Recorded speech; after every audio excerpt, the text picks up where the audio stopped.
Assalamualaikum warahmatullahi wabarakatuh. Yang terhormat Bapak Edi Yusuf STMSC selaku dosen pengampu mata kuliah pengantar teknik dan rekan-rekan mahasiswa yang berbahagia. Puji syukur, marilah kita panjatkan kepada Allah Subhanahu wa Ta'ala yang telah memberikan nikmat dan hidayahnya kepada kita semua. Salawat serta salam semoga tetap terlimpahkan kepada junjungan kita Nabi Muhammad SAW. Adapun topik yang akan kami bahas yaitu kerobohan tanggul bendungan Situ Gintung. Sebelumnya, izinkan saya memperkenalkan anggota kelompok 8 yang terdiri dari yang pertama, Ahmad Nabil Azhar dengan NIM 21071127999. Yang kedua, saya sendiri Dewita Purnama Devi dengan NIM 21071122812. Yang ketiga, Hafipuddin Nasution dengan NIM 21071102866. Yang keempat, Nisrina Syaki Asurus dengan NIM 21071100632. Dan yang terakhir, Stelle Molben dengan NIM 21071125738. Baik, yang pertama, sejarah. Awal pembentukan situ atau danau ini adalah sebagai waduk yang berfungsi sebagai tempat penampungan air hujan dan untuk perairan ladang di sekitarnya. Dibuat antara tahun 1932 sampai 1933 dengan luas awal 31 hektar. Kapasitas penyimpanannya mencapai 2,1 juta meter kubik. Situ ini adalah bagian dari daerah aliran Cisadane yang merupakan salah satu sungai utama Provinsi Banten dan Jawa Barat. Sumber berasal dari Gunung Salak dan Gunung Pangrango di Kabupaten Bogor, sebelah selatan Kabupaten Tangerang, yang mengalir ke Laut Jawa dengan panjang sungai ini sekitar 80 km dan bendungan aliran Kali Pasanggerahan. Di tengah-tengah situ terdapat sebuah pulau kecil yang menyambung sampai ke tepi daratan seluas kurang lebih 1,5 hektar yang bernama Pulau Situ Gintung, beserta hutan tanaman yang berada di sekitarnya. Semenjak tahun 1970-an, kawasan pulau dan salah satu tepi Situ Gintung dimanfaatkan sebagai tempat wisata alam dan perairan, di mana terdapat restoran, kolam renang, dan outbound. Terhitung tahun 2011, Situ Gintung berubah nama menjadi Bendungan Gintung yang sesuai dengan PP nomor 37 tentang bendungan tahun 2010. Baik, saya Hafipuddin Nasution akan menjelaskan materi yang selanjutnya, yakni terkait dengan kronologi jebolnya tanggul Situ Gintung. Pada hari Jumat, 27 Maret 2009, di pagi buta, bencana itu datang. Tanggul Situ Gintung, Cirindeu, Tangerang, Banten jebol. Secara tiba-tiba, 2 juta meter kubik air di situs warisan Belanda ini tumpah. Air memporak-porandakan perumahan Cirindeu Permai, menyapu sebagian kampung Poncol, serta merusak Fakultas Kesehatan dan Fakultas Agama Islam Universitas Muhammadiyah Jakarta. Air yang bergemuruh menghempas dan menghancurkan di rumah-rumah warga, merendam areal seluas 10 hektar di bawahnya. Saat kejadian, mayoritas warga sedang tertidur. Merekalah yang akhirnya menjadi korban. 100 orang tewas dan 100 lainnya hilang hingga kini. Tangis dan derai air mata mengalir deras di Situ Gintung saat itu. Volume air lebih dari 2,1 juta meter kubik, melampaui kapasitas maksimal waduk Situ Gintung. Penyebabnya, hujan yang terus turun sepanjang hari. Alhasil, air meluap dan tumpah dari atas tanggul. Menteri Pekerjaan Umum saat itu, Djoko Kirmanto, menjelaskan, penyebab jebolnya tanggul Situ Gintung adalah cuaca ekstrim.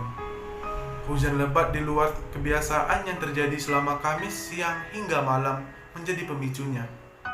Pada hari Kamis, curah hujan di wilayah Ciputat Timur memang cukup tinggi, mencapai 113,22 mm per hari. Badan Pengkajian dan Penerapan Teknologi atau lebih dikenal dengan BPPT lantas menyampaikan kondisi itu kepada Kementerian PU. Namun, laporan itu diabaikan. Kemenpu menganggap kondisi tanggul masih layak karena kondisi bagian hilir masih bagus. Revitalisasi pun kemudian diarahkan ke bagian hulu. Temuan BPPT itu dinilai masuk akal mengingat konstruksi tanggul Situ Gintung sudah tua usianya. Seturut sejarah, Situ Gentung dibangun pemerintah kolonial Hindia Belanda pada tahun 1932 dan selesai pengerjaannya setahun kemudian. Berbeda dengan fungsinya sekarang sebagai daerah konservasi dan wisata. Awalnya, Situ Gentung difungsikan sebagai waduk irigasi. Situ Gentung bahkan hingga kini setelah dilakukan berbagai penataan dan renovasi menjadi salah satu lokasi wisata andalan. Bencana air bah di pagi buta itu akhirnya merusak ratusan rumah warga di Kampung Poncol dan Kampung Gintung. Sementara beberapa gedung di Kompleks Universitas Muhammadiyah Jakarta dan TK Muhammadiyah juga turut rusak. Hingga 1 April 2009, korban tewas akibat bencana tersebut mencapai 100 jiwa. Baik, sekian dari saya ucapkan terima kasih. Saya serahkan kepada pemateri yang selanjutnya. Saya Nishina Sagiasurus akan menjelaskan materi selanjutnya, yaitu penyebab. Secara umum, runtuhnya tanggul Situ Gintung disebabkan oleh 3 faktor, yaitu faktor alam, faktor fisik, dan human error. Yang pertama, faktor alam. Terjadi hujan lebat yang mengguyur bagian hulu di Bogor sejak pukul 16 hingga 21 waktu Indonesia Barat, Kamis 26 Maret 2009. Akibatnya air terkonsentrasi dan berkumpul di pesanggerahan dan tidak tertampung pada saluran pelimpahan atau spillway di Tanggul Situ Gintung. Tangerang hanya mampu menampung air setinggi 2-3 meter, namun pada Jumat dini hari, air meluap dengan ketinggian mencapai 5-7 meter sehingga melewati tanggul. Yang kedua, faktor fisik. Tanggul tersebut terbuat dari tanah urugan, karena pada awalnya tanggul tersebut dibuat oleh Belanda diperuntukkan bagi irigasi air. Air tersebut akan digunakan untuk mengairi sawah-sawah penduduk yang ada di bawah Situ Gintung.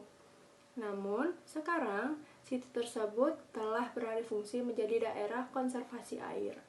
Sawah-sawah tersebut sudah berganti dengan perumahan penduduk.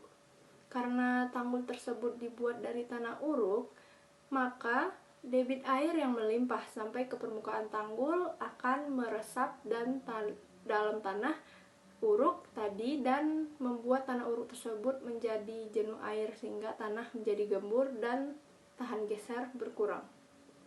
Selanjutnya yaitu faktor human error.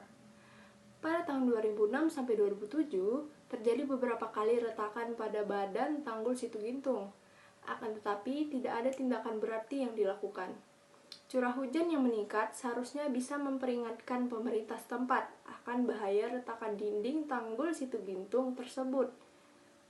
Izin mendirikan bangunan pada daerah sekitar tanggul seharusnya tidak dilakukan.